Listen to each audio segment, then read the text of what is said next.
Bonjour. Salut Simon. Salut. Aujourd'hui on est avec Yann Delplanque du podcast Dans la boîte à gants. Écoute, on va t'écouter, on est là pour que tu nous parles justement de ton parcours. En gros, moi là-bas j'ai fait des études de droit. Ok. Je me destinais à être avocat fiscaliste, avocat en droit des sociétés, etc. Il se trouve qu'après quelques stages, je me suis rendu compte que c'était pas du tout quelque chose qui m'amusait, j'avais des fantasmes, si tu veux, sur. J'ai toujours été. Peut-être la valeur la plus importante pour moi, c'est la liberté. Et je voyais ce métier comme un métier où justement tu étais libre. Il se trouve que la réalité est tout autre. Tu es à la merci de tes clients et surtout, en fait, moi j'avais la vision, tu sais, de l'avocat qui bouge beaucoup, etc. Ok. Sauf qu'en droit des sociétés, dans le monde des affaires de manière générale, c'est surtout quelqu'un qui est derrière son bureau, en fait. Ouais, ok, d'accord. Donc ça me convenait pas. Mais tu vois, tout ça, je te le raconte avec du recul. Mais sur le moment, je le vivais plutôt comme un mal-être. C'est-à-dire que je me disais, je suis un bon à rien et j'avais ce stress de je vais jamais réussir à trouver ma voie. Ok, je vois. Et puis à ce moment-là, j'étais un peu obsédé par un truc qui est bête, mais à savoir, je veux gagner beaucoup d'argent. Depuis que je suis petit, c'est comme ça. Désolé, la caméra t'a coupé. La caméra est tombée. La caméra est tombée et ça aurait pu te blesser même. Ouais, c'est vrai. Ça aurait été dommage d'avoir un accident. Il va falloir que je fasse du podcast. Il a failli avoir un accident. On a failli, ouais. J'ai pas regardé à ma droite, j'avoue, et j'ai voulu éviter une vitre. Oh, Ouais. Il y avait clairement une vitre par Il y terre. avait totalement une vitre. Et tu sais, c'est l'époque, toi qui aimes bien l'entrepreneuriat, tu sais, il y a toute cette ouverture à l'entrepreneuriat. Ça devient quelque chose d'un peu de tendance. Et comme beaucoup de mecs de notre génération, parce qu'a priori on a un an d'écart, j'ai 28, t'as 29. Ah, je suis plus vieux, putain. 93, je suis 94, ouais. Tu te dis, ouais, l'entrepreneuriat, ça y est, c'est la liberté, c'est ça que je. Et donc, je me rassure en faisant un master en entrepreneuriat à Lyon, à l'IAE de Lyon. Ok. Et donc, je fais cette première année où là, c'est une révélation pour moi parce que qu'on soit d'accord, l'entrepreneuriat, ça s'apprend pas. En revanche, moi, je pense que j'avais besoin de connecter avec plein de gens de ce milieu-là pour me dire, ok, c'est possible. Il n'y a pas juste un parcours, il y en a plusieurs, etc. Bon, il y a une très très belle Aston DBS. Martin, ouais. Alors DBS ou DB11, je sais jamais les reconnaître sur cette génération-là. Ok. Et il s'est vraiment garé sur l'îlot. Ah ouais, à la normal. cool. J'ai toujours pas parlé d'automobile. Je suis passionné par l'automobile et a fortiori la moto depuis que je suis tout petit. Ah, il a une belle moto. Il est venu me. Et très coloré. On s'est rejoint avec une belle moto. Ouais, elle est cool. Elle est venue comment alors, ta passion? Tu sais que c'est une question que je pose tous les jours à mes invités et moi je suis incapable d'en répondre. C'est vrai? Parce qu'il y a vraiment personne dans ma famille ou dans mon entourage qui m'y a mis un pied à l'étrier. Après c'est toujours compliqué, tu sais, de dire à partir de quel moment on peut parler de passion. Enfin, moi j'ai du mal avec les espèces, tu sais, de gradation en mode toi t'es un vrai passionné, toi t'es un faux passionné, toi t'aimes la mécanique donc t'es un vrai passionné, toi t'es plus sur l'esthétique. Enfin, chacun l'exprime comme il veut. Oui, et exactement. ça va très bien comme ça, mais moi je devrais pas le dire, mais je regarde pas du tout la Formule 1. Je sais que c'est là, tu vois. Mais tu sais qu'en vrai, j'ai des gens qui vont me huer. Non, mais en vrai, je te comprends parce qu'il y a des courses qui sont pas mal. Il y a des courses. Tu vois, j'ai une question. Est-ce que tu as regardé le GP Explorer par exemple? Non, tu l'as pas regardé? J'y étais invité et je suis pas allé et je regrette. Parce que franchement, moi je l'ai regardé et pendant la course, je me suis dit, mais en vrai, c'est encore mieux que la Formule 1. J'ai regretté et tu vois, j'étais au téléphone avec Despiello il y a 2-3 jours et je lui ai dit que j'avais regretté de ne pas être venu, quoi. Parce que j'étais invité par Cupra. Ouais, j'ai même pas suivi sur Twitch ou quoi. Ouais. Moi, Twitch d'ailleurs, faut que je m'y mette, mais je comprends rien du tout. Faut savoir que je suis pas du tout un geek, moi. Je suis vraiment pas du tout un geek. Tu voudrais, genre en même temps que les podcasts, tu les mets sur Twitch? On y avait pensé avec mon associé, lui est beaucoup plus sur la partie justement technique, informatique et tout. Et puis après c'est une question de temps, tu vois, genre tu peux tout faire très belle piste, j'adore cette caisse. Franchement, t'en as déjà conduit ou pas? Ah oui, bien sûr. Ah la chance, je kiffe. Ah ouais, c'est super beau en plus. C'est trop beau, c'est super fun, et dans Paris c'est parfait parce que c'est un petit gabarit. Ouais. Et ça fait vraiment voiture de sport. C'est ça le problème des passionnés, c'est qu'ils font des apartés. Ouais, mais tu sais, en vrai, moi, le but du truc, on se l'est dit pendant le déjeuner, mais il n'y a pas forcément, tu vois, si, il y a un petit fil rouge, etc., mais C'est Oui, vraiment, oui, tu ouais, vois, on t'as parle. raison. On est entre potes en fait. On est T'as- entre potes, on parle. Enfin, pas du tout. Il me déteste, mais c'est pas ça, tu vois, c'est pas grave. Parce que c'est d'ailleurs ce que je t'ai répété à table. Je l'ai un peu forcé, tu vois, pour. Ce midi, pour juste qu'on avant qu'on fasse. fasse. Putain, Je l'ai un peu menacé, j'avoue. Si vous saviez le chèque que j'ai pris, putain, Ah j'ai là pris un vrai chèque. Ah, je me suis ruiné. Je suis à l'abri là. Ah, je vous le dis, je vais manger que des pâtes pendant des mois et des mois. Déjà, si tu manges des pâtes, c'est déjà honnête. Ouais, donc en gros, pour revenir à ce que je te racontais sur le parcours, parce que c'était la question initiale. Ouais. En gros, donc, je quitte vraiment une bonne fois pour toutes le milieu du droit. Ok. Et là, je me dis, ok, qu'est-ce que tu veux faire de ta vie? Mais vraiment, genre, c'est une question qui me. Une remise en question, quoi. Ouais, une remise un en peu, question, mais ouais. cette question, je me la posais depuis un petit moment déjà. Et là, je me dis, est-ce que tu vas au bout, tu assumes le truc, ou est-ce que tu prends un taf où tu vas prendre ton salaire confort et voilà. Et j'ai dit, non, mais en fait, s'il n'y a pas un cas, moi, je veux être libre. Donc, libre, ce que je t'expliquais avant, pour moi, Ouais. maintenant, c'était égal à entrepreneuriat. En tout cas, sur l'aspect professionnel, encore une Ouais, fois. bah ouais. On sait à quel point le monde professionnel occupe ta vie. Et donc je me dis, ok, là maintenant fini les conneries, Yann. T'es passionné d'auto. Tu vas faire un truc dans l'automobile. Ok, tu connais personne. Mais quand je dis que je connais personne, je connaissais même pas le garagiste du coin. Et le premier truc que j'ai fait, donc non, malheureusement, j'ai eu les vacances d'été qui sont passées entre temps. J'ai passé les meilleures vacances de ma vie avec mes potes, donc j'ai rien préparé. Et je suis arrivé à septembre, bec dans l'eau, qu'est-ce que je fais?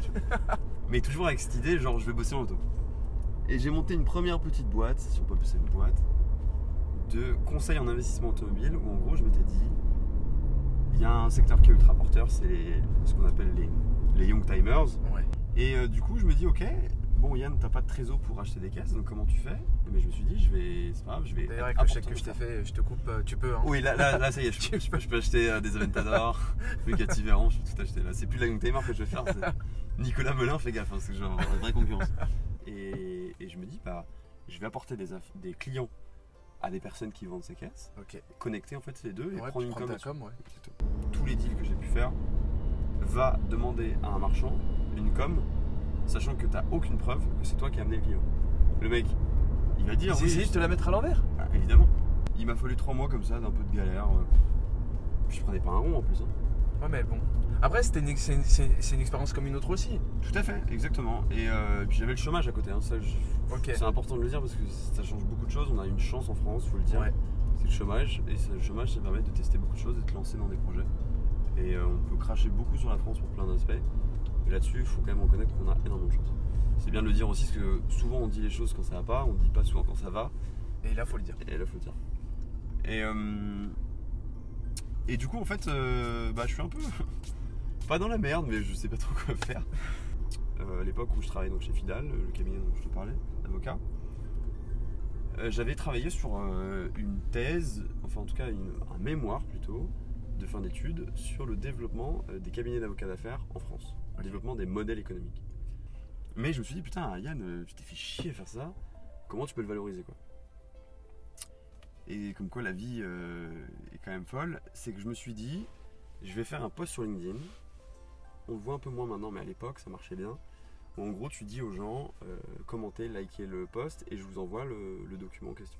Ok.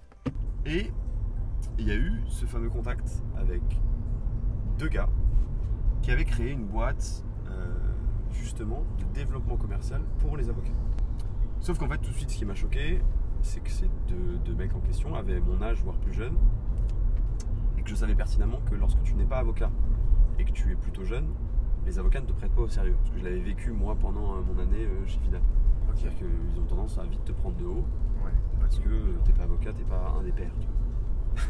Et T'es pas un confrère. t'es pas un confrère, t'as une tête de, excusez-moi l'expression, de petit puceau, et du coup compliqué, tu vois, d'être pris au sérieux.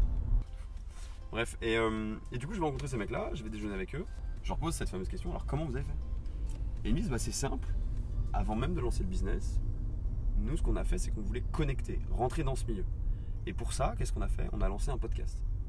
Et ce podcast au début, Ok. bah, le plus dur c'est de rencontrer le premier invité, donc il faut forcer quelques portes pour y arriver. Mais une fois que tu as réussi, et c'est là où moi ça a pété dans ma tête, ils m'ont dit, ce qui est incroyable, c'est que cette personne-là va t'en recommander une autre et va te permettre d'accéder à une autre personne. Et surtout, tu as le temps d'enregistrement, donc qu'on est en train de faire là maintenant, Ouais. et tu as aussi le temps off. Oui. Et le temps off, tu récupères de la valeur, surtout quand tu t'intéresses à un milieu et que tu veux comprendre, développer des business dans ce milieu-là, tu t'intéresses aux vraies problématiques des personnes.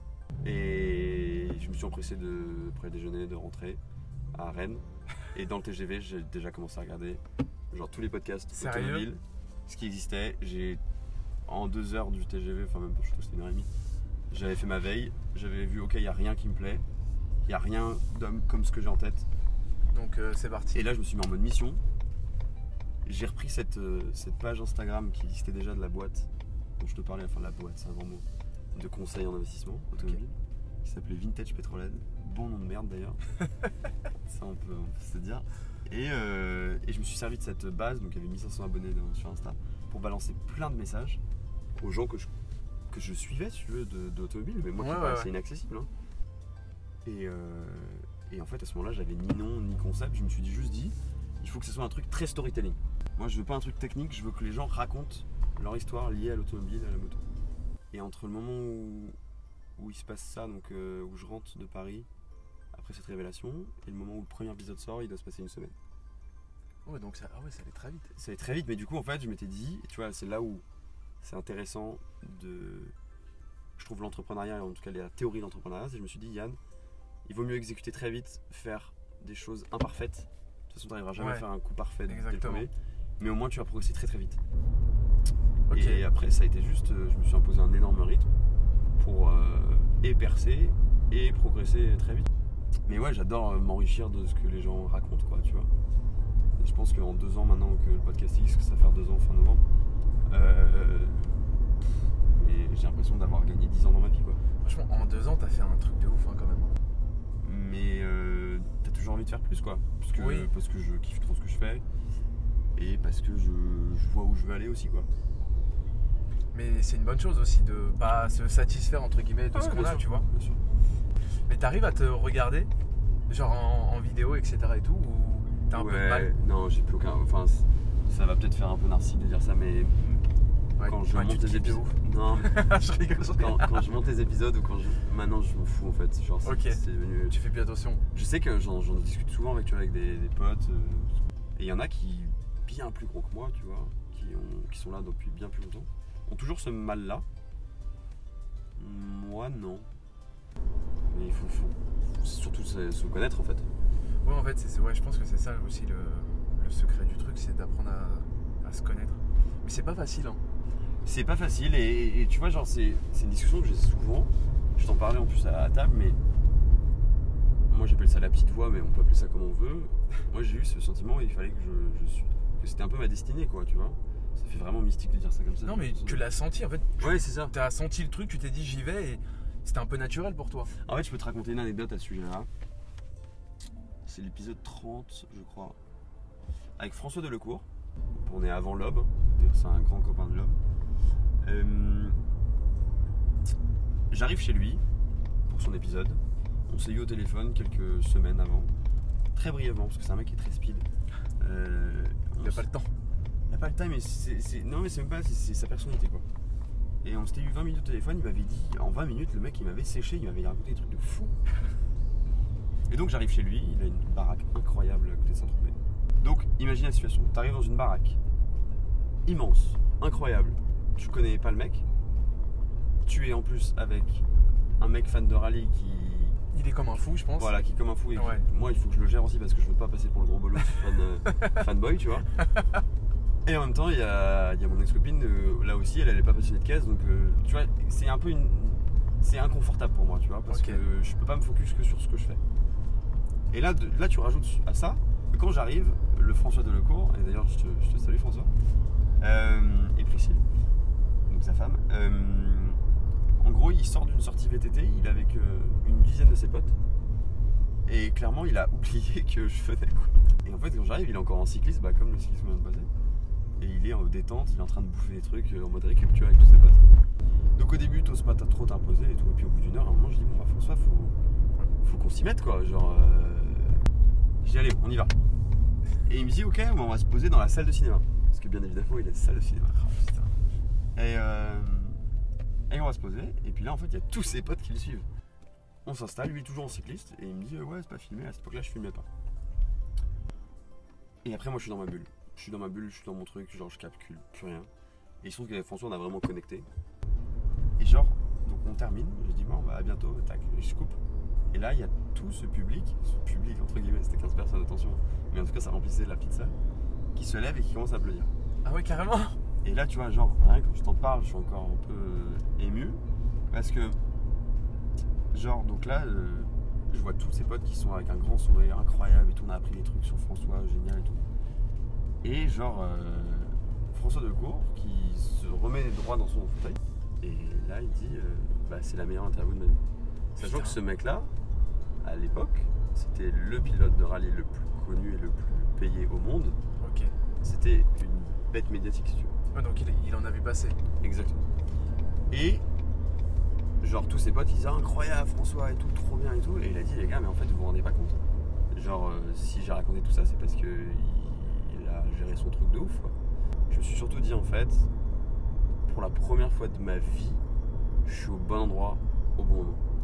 Ok. Et là c'est ce moment là, donc ça fait 3-4 mois que j'avais lancé le podcast, je me suis dit maintenant c'est simple, je veux rien faire d'autre de ma vie et ce sera mon métier. Mais tu vois, tu parles de conseils, j'ai pas forcément de enfin j'en ai un à donner et il se trouve que je l'ai jamais lâché et je suis convaincu que ça change beaucoup de choses. C'est que je vois beaucoup, si tu parles d'un format interview, tu sais le podcast et quelque chose, tout le monde va avoir son podcast maintenant en ce moment, c'est la grande mode. Et je vois beaucoup de gens qui veulent un peu aller à l'économie de moyens, parce que c'est pas compliqué de lancer un podcast financièrement, t'as pas besoin de beaucoup de matos, donc faut arrêter de dire que c'est limité financièrement, c'est pas le cas. En revanche, ça demande du temps, plus de temps que les gens peuvent l'imaginer, je pense. Et souvent, tu as beaucoup de gens, et ça se respecte aussi, qu'ils le font, tu sais, à distance. Ouais, ok. Et pour moi, alors après, ça dépend, toute situation est particulière, donc attention, c'est à prendre avec des pincettes. Mais je pense que c'est, ok, beaucoup plus pratique. Tu peux faire beaucoup plus de volume parce que à distance, tu peux débiter, quoi. En revanche, c'est oublier quelque chose qui est pour moi très important, c'est le côté expérience. Ouais, oui. Tu vis un moment, tu vois. Genre, tu vois, par exemple, typiquement, si on avait fait directement l'interview là, sans être allé déjeuner avant, Ça aurait pas été pareil. évidemment. Et ça, toi, tu l'as compris. Et du coup, pourquoi je te dis ça? Tout simplement parce que pourquoi j'ai eu autant de personnes en si peu de temps en présentiel où ils m'ont ouvert les portes de chez eux, Ouais. souvent c'est ça. Parce que je me déplace, parce que je fais la démarche de rendre ça facile pour eux et qu'ils passent un bon moment. Et en fait, quand tu passes un bon moment, tu te souviens de ce moment-là et tu as envie, même a fortiori si tu réfléchis d'une manière stratégique, de recommander cette personne. J'ai du mal avec une autre chose, c'est les personnes qui, et pourtant j'ai tendance à être comme ça, qui sont très cérébrales, qui vont réfléchir énormément à leur projet pendant des mois et des mois et des mois, pensant lancer quelque chose qui va être parfait dès le premier coup, sauf que c'est impossible. Ouais. Et du coup, en fait, pour moi, ils ont perdu 6 mois, tu vois. Alors que si tu itères et que tu te lances très vite et que tu vas chercher le feedback, tu vas chercher le retour, encore une fois, ça s'applique à un projet entrepreneurial ou en tout cas à un truc où tu as des retours du public ou de ton public. Mais en fait, tu vas progresser beaucoup plus vite. Je pense que vraiment l'exécution, c'est quelque chose de très important et que il y a un temps pour réfléchir à des idées, mais il faut très vite rentrer dans l'action. Oui. Et que c'est comme ça que il n'y a que vraiment en faisant que tu ajustes et que tu comprends vraiment les trucs. Tu vois, ça c'est un autre truc dont je parle assez souvent quand je discute avec des gens qui me disent ouais, je veux lancer mon podcast, comment on fait et tout. Bah mec, fais les tests et je vais te dire un truc même, c'est peut-être un peu choquant ce que je veux dire, mais prends-toi un mur le plus rapidement possible. Enfin, va chercher les limites le plus rapidement possible. Comme ça, tu vas aller à l'échec le plus rapidement possible et tu vas progresser plus vite. Et on teste des choses en permanence qu'on a la chance même maintenant d'appliquer aussi et de faire profiter à nos clients sur notre agence de production de podcast 8e art. Mais parce que justement, en fait, on a développé cette expérience parce qu'on a testé beaucoup de choses. Bah oui, c'est ça en fait. Tu vois. Et donc là, après, tu la développes aux autres. Exactement. En fait, tu leur fais gagner du temps parce qu'ils n'ont pas ils n'ont pas les tests à faire, ils ont juste le résultat de ces tests. Ouais. Et des tests concluants, bien évidemment, on leur épargne. Ceux qui n'ont pas été concluants, T'imagines? on n'est pas bêtes. On va faire que des trucs qui ratent, mais faut payer. Hein. Mais ouais, ça va vraiment foirer, les gars. Mais au moins, on vous le dit, ça va foirer. Hein. Ça va foirer, vous allez voir. On est honnête, tu vois. Ah, on sait que ça C'est va notre foirer. business plan, il est bon, il est comme ça. On sait que ça va foirer. Si on tourne là, tu vois, à droite, on va passer dans le théâtre dans lequel j'ai enregistré l'épisode avec Paul Belmondo. Avec Paul Belmondo, c'est ce que j'allais dire. Exactement. Eh ben, on va y aller. Tu veux que je te raconte une histoire là-dessus? Une anecdote? Vas-y. Bah, je vais te raconter l'anecdote de comment ça s'est fait. Paul, j'ai eu son numéro il y a 1 an et demi, Paul. J'ai réussi à l'avoir une ou deux fois. Il m'a dit ouais, je suis chaud et tout. Et après, à chaque fois, je l'ai recontacté. Il faut savoir que c'est une organisation militaire. J'ai des rappels. Là, si je te montrais mon téléphone, j'ai sans cesse des rappels des personnes que je dois appeler, etc. Voilà, tu regardes sur mon truc. On est le samedi 12. Ouais. Là, j'ai 15 rappels. Ah oui, quand même. Ce que je dois faire. Et j'ai un fichier où en gros, je fais tout le suivi. Donc, c'était là. C'était là, ok, Ouais. studio. Le théâtre, là. Le théâtre Héberto. Et d'ailleurs, un jour, j'aimerais bien faire un épisode en live dans un théâtre plein d'auditeurs. Créer un spectacle, en fait, tout ça. C'est un projet que j'ai en tête depuis un petit moment. Ah, c'est vrai, c'est pas mal ça. 2023, je pense. Ok. Et du coup, en fait, ouais, ça avançait pas, tu vois. Frustration, parce que le mec me dit il est ok, et puis ça avance pas. Et puis là, il faut trouver le juste milieu entre continuer à signaler à sa présence et en même temps pas être trop long. Sans forcer, ouais. Et ça, c'est tout un talent. Ça, c'est beaucoup de travail. Enfin, moi, au début, j'ai fait quelques erreurs, mais maintenant, c'est une vraie maîtrise, tu vois. Et du coup, ouais, ça avance pas. Et en fait, un jour, dans mon nouveau bureau que je partage maintenant avec une autre boîte qui s'appelle Mechanicus, qui fait de l'achat-revente de véhicules de prestige, il y a un mec qui vient déposer une Maserati. Et moi, j'arrive au bureau avec mon auto et tout. J'arrive mon casque. Il me dit ah, t'es le mec de dans la boîte à gants. Je fais bah ouais. Il me dit ouais, t'as pensé à faire un épisode avec Paul Belmondo? Je lui dis bah bien sûr, j'ai son numéro depuis une plombe, mais ça avance pas et tout. Il me fait ah, bah écoute, je vais peut-être pouvoir t'aider. Mais on me dit tellement tout le temps ça que moi ça Ouais, rentre tu as par pas une forcément oreille, cru. ça ressort par l'autre. Tu vois. Et en fait, je me fais contacter par sa femme, Delphine, et elle me dit bah écoute Paul, j'ai été en fait la première comédienne à jouer avec lui quand il s'est reconverti de pilote à comédien. Ouais. Et donc c'est un très bon ami, je le connais très bien, je connais son fonctionnement. Moi, je vais te le secouer les puces parce que je veux que ça se fasse. Et je dis bah écoute, c'est trop gentil, adorable et tout. Et effectivement, en une semaine, tout s'est débloqué. J'ai fait le call de préparation avec lui et on avait une date de tournage. C'est elle qui m'a trouvé le théâtre et tout, putain. Elle m'a mis trop bien. Moi je suis curieux de savoir quelle voiture, une ou plusieurs, hein, laquelle t'a marqué. En tant que passager, récemment, les voitures qui m'ont marqué, Aventador Ultimae. Avec, dans le sud avec Motortech. Exactement. Yann Briand. Yann, c'est ça. D'ailleurs, Yann, je salue aussi. Incroyable. Puis Yann sait l'emmener en plus. On va dire qu'il a quelques basiques de la conduite. Il a plutôt un pied lourd aussi. Et, ouais. Et au volant alors, toi en étant au volant, laquelle t'as... Eh ben écoute, on en a parlé tout à l'heure dans les récentes, c'est plutôt des récentes que j'ai conduites, Alpine.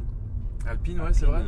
Alpine A110S, RS6 C7, stage 1, 680 chevaux. Okay. Les gars, vivez une RS6 et vous comprendrez le délire que c'est. Je pense que ça doit être fou. Hein. C'est dingue.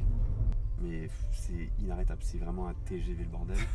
GT2 RS incroyable. Ah ça c'est pareil, ça doit être... Surtout elle a été préparée à 750 chevaux. Oh ouais. Sur les hauteurs de Monaco. Avec C'était Toretto. pas avec Toretto justement, ouais. C'est un malade, lui, tout en drift tout le temps, on a pris... Il a l'air tellement bon délire. Il est génial. T'as jamais fait Mégane RS, j'ai adoré. Mégane RS, j'ai adoré. Après Renault, ils font des bonnes bagnoles. Mais j'ai adoré. La Mégane RS, par contre, je l'ai mis dedans parce que j'ai fait un rallye avec. Après moi, tu vois, j'ai refusé pas mal d'expériences de conduite où juste...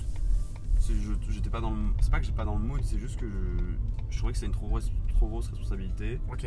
Et que je pas envie de faire de conneries. Et des fois je le regrettais et souvent je le regrette pas parce que je me dis ok, moi je préfère toujours que ce soit dans des bonnes conditions.